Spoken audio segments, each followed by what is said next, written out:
નમસ્કાર, આપ જોઈ રહ્યા છો યુટીસી ન્યૂઝ। આજકાલ સોશિયલ મીડિયાનો ઉપયોગ ખૂબ વધી ગયો છે।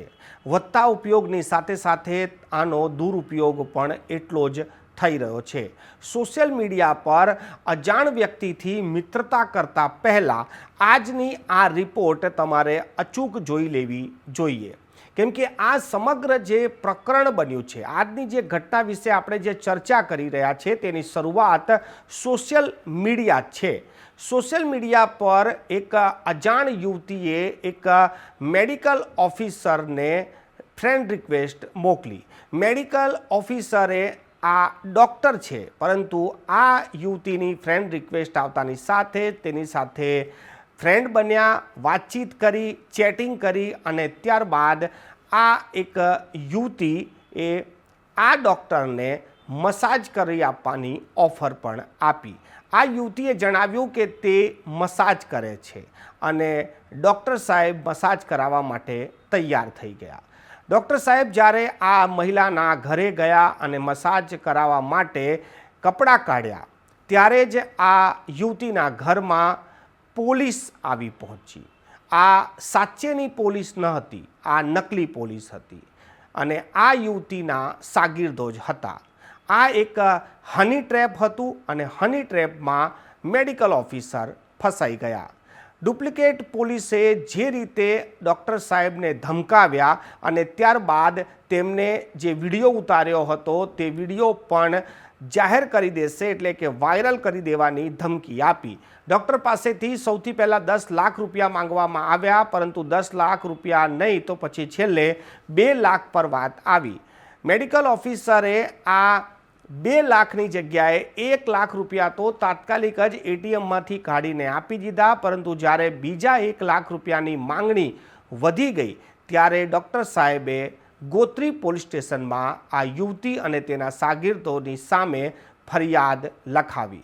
ગોત્રી પોલીસને ફરિયાદ મળતાની સાથે જ ચિત્ર સ્પષ્ટ થઈ ગયું કે આ જે ડુપ્લિકેટ પોલીસ હતી અને આ યુવતી હતી, આ બધા જ એક હતા અને આ લોકોએ આ હની ટ્રેપ ગોઠવીને આ મેડિકલ ઓફિસરને ફસાઈ તેની પાસેથી 1 લાખ રૂપિયાનો તોડ કરી લીધો છે। આવા તો હની ટ્રેપ વડોદરા શહેરમાં આના પહેલાં પણ ઘણી વખતે થયા છે અને આ હની ટ્રેપમાં તો આ મેડિકલ ઓફિસરે પોલીસ સ્ટેશન જઈને આરોપીઓને પકડાવી દીધા છે, પરંતુ ઘણા લોકો તો બદનામીના બીકથી બ્લેકમેલ થઈ જાય છે, નાણાં પણ ચૂકવી દે છે, પરંતુ પોતાની ઇજ્જત બહાર ના આવી જાય તેના માટે ફરિયાદ કરતા નથી।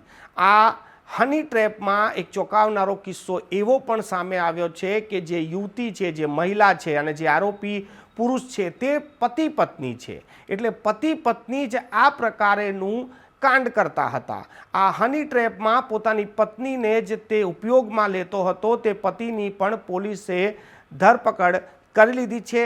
યુવતી સહિત 3 લોકોની પોલીસે હાલ અટકાયત કરી છે અને તેમની પાસેથી કિંમત 10 લાખ રૂપિયાની કાર પણ કબજે કરી છે। પોલીસ હવે આ તપાસ કરી રહી છે કે આ તેમને પહેલીવાર કર્યું છે કે આની પહેલાં પણ આવી હની ટ્રેપ તેમને ગોઠવી અને કેટલા લોકો પાસેથી આવા નાણાં પડાવ્યા છે।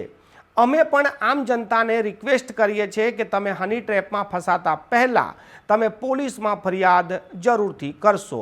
આગામી સમયમાં દેશના ગૃહપ્રધાન હર્ષ સંઘવીએ પણ જાહેર જનતાને અપીલ કરી હતી કે સોશિયલ મીડિયા પર તમને જો કોઈ બ્લેકમેલ કરે તો બ્લેકમેલ થવાના બદલે પોલીસમાં ફરિયાદ કરો, આરોપીને સજા કરાવો, પરંતુ લોકો પોતાની ઇજ્જતના બીકના મારે પોલીસ ફરિયાદ કરતા નથી અને તેવામાં આવા લેભાગુ તત્વો લોકોને બ્લેકમેલ કરીને નાણાં પડાવી લેતા હોય છે।